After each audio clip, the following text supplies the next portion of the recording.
Hello, and welcome back to another episode of Critical Reactions with your host, Bryan.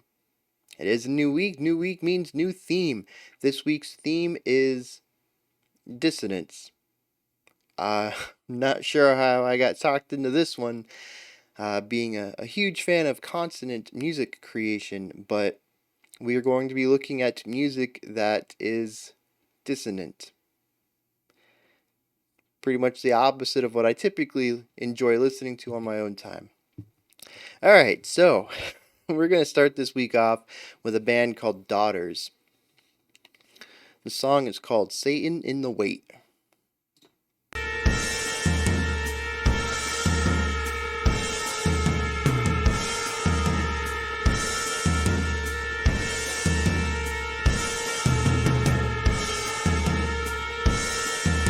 Yeah, that drone already starting off extremely dissonant.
It's got a spoken word vibe to it. Says he wouldn't wait for the light of the dark to fade. Still wouldn't move for the miles of the dancing lane.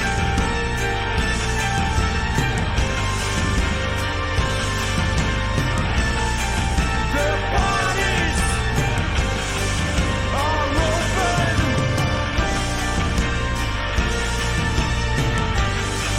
Their channels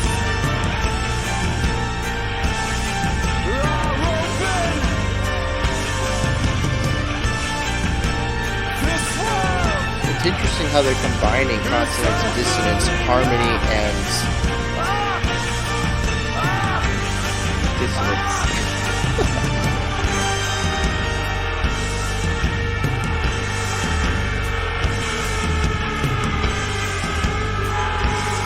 Just really playing around with these textures with flashing notes to them.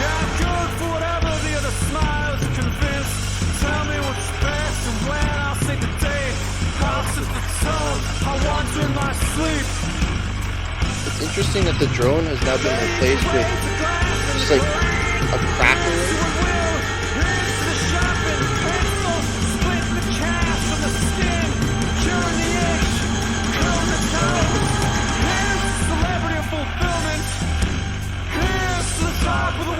Actually, I think that crackling is just a heavily overdriven bass.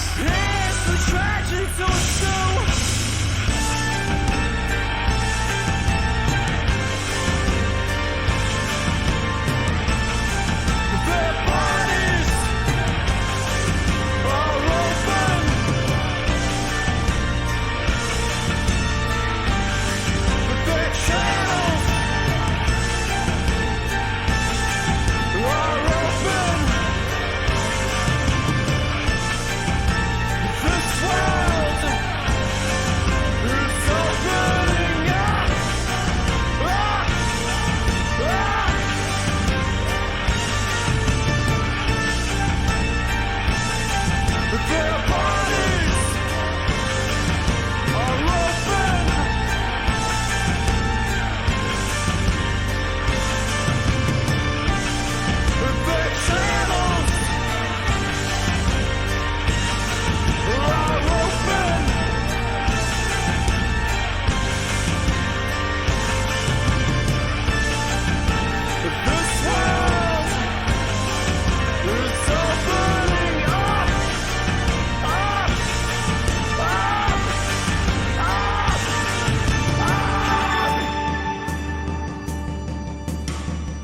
vocalist brings a ton of the energy to the table that the band isn't really supplying, which is interesting because it gives them the spotlight easily, but it also separates them from the music in a way.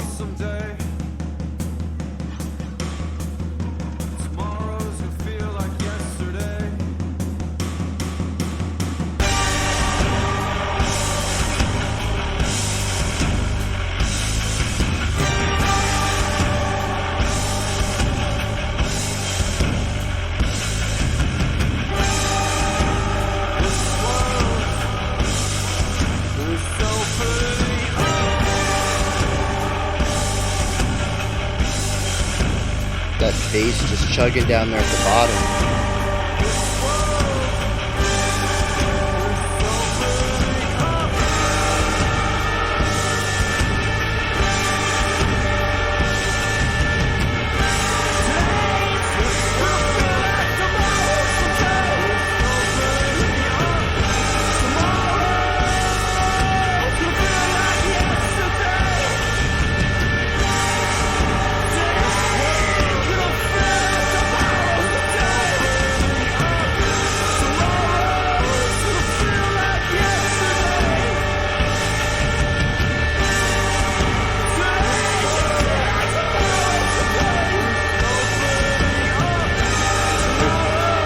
So carefully done. I think that's going to be my big takeaway here. It's a very fine line these guys are walking.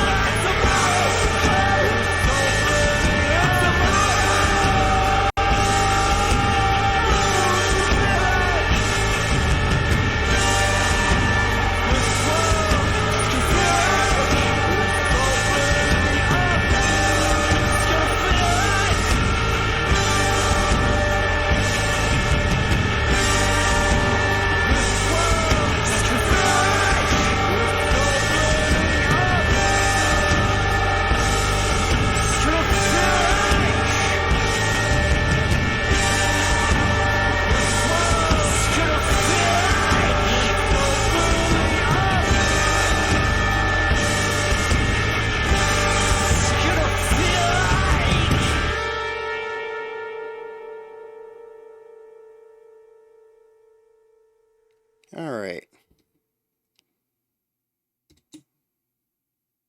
I feel like I got thrown in a deep end.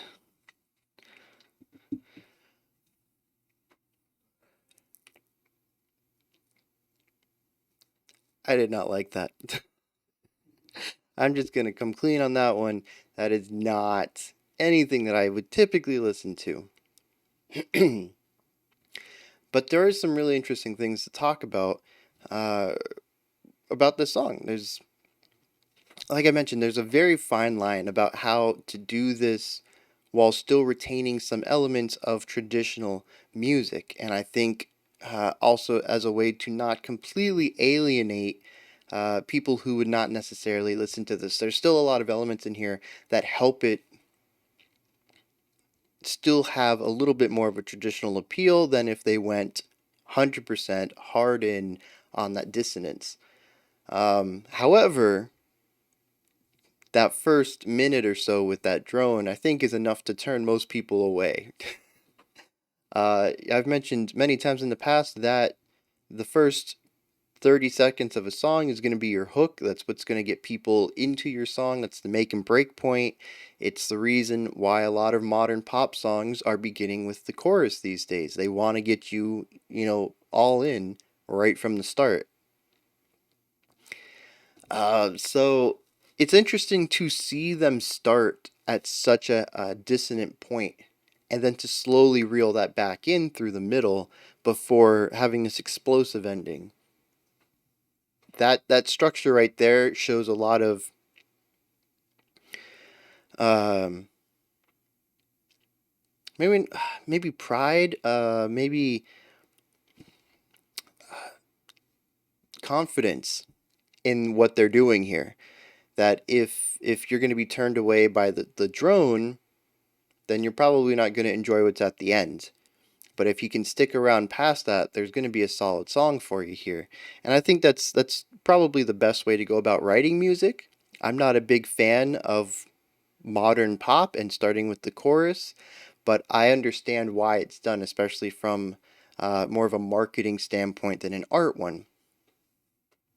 But I really appreciate their sticking to their vision here and saying, we don't, at least I'm injecting this concept into them, but I get the feeling that they're saying, we don't care whether you like this or not.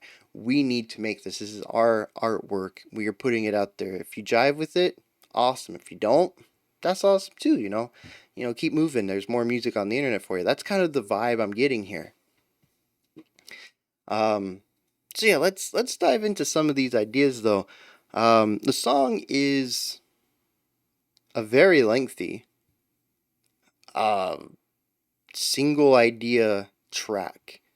I wouldn't say that there is much on here in the way of song structure.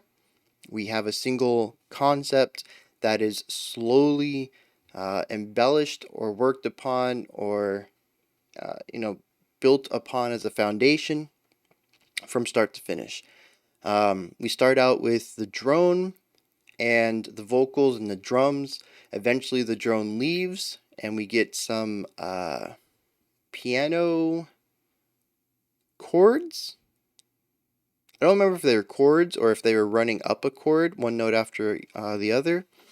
Um, and then after that, we bring everything back in.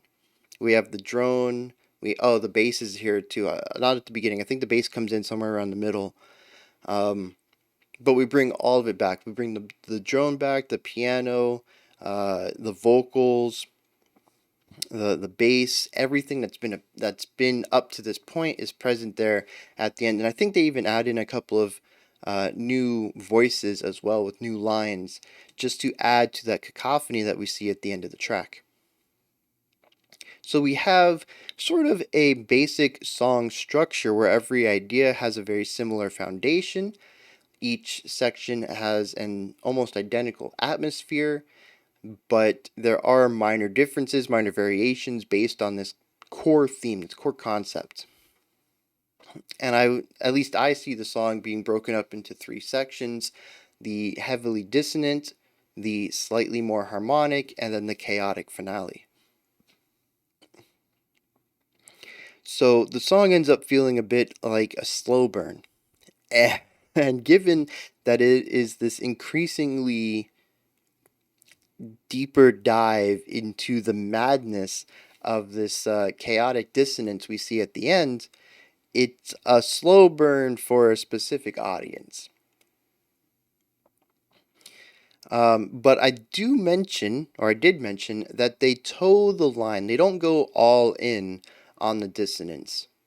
They could really get some nails on a chalkboard kind of grading tones by focusing in on dissonance, but instead they find ways that are slightly dissonant. They find notes that work together, but they're slightly dissonant, that allow them to get that screeching element, the warble, if you will, if you're a musician or if you have the ear for that. A lot of, to me, when you get wider dissonance, it sounds like a warble. Especially when you're trying to tune two instruments and they're just slightly out of tune, and it's all about getting that warble lined right back up. Um, so this type of more extreme dissonance is just about these really fast fluctuations of wavelengths, which create this really fast, tense warbling sound. And it's done so fast that it almost sounds, I don't know. It's to me it's screechy, but it's not like a high pitched screech. It's just kind of that screeching texture alongside the two notes that are being played. And I do believe it is two notes on most of these. The vocals, when they really deal with it, it's two vocalists. That drone that comes in that's heavily dissonant is two notes. Because anymore, and you're starting to introduce a lot of chaos into your wavelengths and the way that they're going to be playing around with each other. And I think it's more difficult to control the dissonance once you've added a third or fourth layer into it. Um, So yeah, like I said, I think there's a strong reason why a lot of the dissonance in this song is two-tone dyads. Um, but yeah, like I said, they're walking this fine line of introducing dissonance, but not letting it get too chaotic. There's a lot of specificity in the notes that are chosen for the dissonant tones to be created. It's not just two random notes picked. Um, they really are slightly dissonant, which allows them to have a bit of listenability to them, especially the drone, I think. It is dissonant 100%, but it doesn't get to that point where I'm cringing or physically being affected by the dissonance, like I have been times before, especially was it post-hardcore, I think, utilizes these very tight, high-pitched uh, notes, and they use them as a sort of stinger. And it's like this super screechy, like stinging sound that they create as a textural thing to offset more of their harmonic playing. I think that's post-hardcore that does a lot of that. That is just like that kind of playing typically gets on my nerves because it's a very extreme type of dissonance, whereas this is a bit calmer. It's a bit more rounder around the edges. It's more about getting the texture rather than being dissonant, and it allows elements of the song to have an edge of contrasting elements, an edge of portions of the song not working together too well, rather than just being a song that feels like it's about to, fly right off the rails. They really could have dug deeper into some of the disharmonious aspects of their writing and made the song very uncomfortable to listen to, and they didn't. So that's what I meant when I said that they're walking a fine line on this. They're finding a nice middle point between consonant sounds and dissonant sounds. It's a middle point. It's a little bit of both. Um, and that, like I said, that's very important for the drone because the drone comes around for 60-ish% of the song. It's present in the beginning. It's present in the final third, and like I said, if they really dug into it, they could make the song very difficult to listen to. The same goes with the vocals. I think there's also a bit restraint there as well with how often they approach dissonant vocals. Um, well, especially when they harmonize the vocals. There are specific phrases that get harmonized where the second vocalist is, so to speak, out of key or out of tune with the primary vocalist, and it creates these moments of dissonance. But it's very concentrated. There are phrases that get the vocal dissonance. It is not all of them. Unlike the drone, it is not a constant element. However, once the piano keyboard part comes in and we actually get a little bit of a melody line going along, the vocals are not always in key with the keyboard as well, with the piano part. And once again, it's about this restraint. Sometimes it doesn't so bad. It doesn't so bad. Sometimes it doesn't sound so bad, but other times it really grinds against whatever note the keyboard is playing in that moment, and we introduce some dissonance off of that as well. It's all about towing the line between listenability and getting that edge in the texture from your music. And they do such a good job at knowing when and how much dissonance to use. It's kind of enthralling actually. Uh, I walked away from this. My first thing I said was I did not enjoy this. I still don't. That hasn't changed. My appreciation is growing, but I did not enjoy this. But there's a strong part of me that wants to check it out again now that I'm talking about all this stuff and working through my thoughts and all that to really see how the song works and fits together. Because on the surface, it really is a lot of dissonance, but the end result is a song that sounds very cohesive. And yeah, my brain's telling me I should give that another think, another watch. I should probably give my brain another think, another listen. And yeah, that's just kind of wild. This is not typically something I would give a second listen. In fact, if I wasn't doing the channel, I might have dismissed it. Uh, maybe around the 5 minute mark, 6 minute mark. I might have made it past the drone. I definitely would have made it through the middle once we hit some more harmonious pieces. That ending, I would have been like, okay, the song's almost over. I've heard pretty much all it's got to show me. I'm ducking out. So to want to come back to it a second time, even if just to explore some of the elements that I'm talking myself through, and increasing my appreciation of it as a piece of art rather than casual listening. That's kind of a big deal, I think. Anyways, maybe that's not a big deal for others. They're like, yeah, of course I'd listen to this. I'd listen to this 50 times. This was fire. Yeah, awesome. There's probably a lot of people who really enjoy this kind of music. But yeah, like I said, for me, it's very not great casually. Not something I would want to listen to again, but there's definitely this artistic draw that says, you should check it out again. Give it another listen. Um, I do also want to talk about the ending. Well, let's hit the middle first. We have this piano part that brings in some elements of harmony and melody to the song.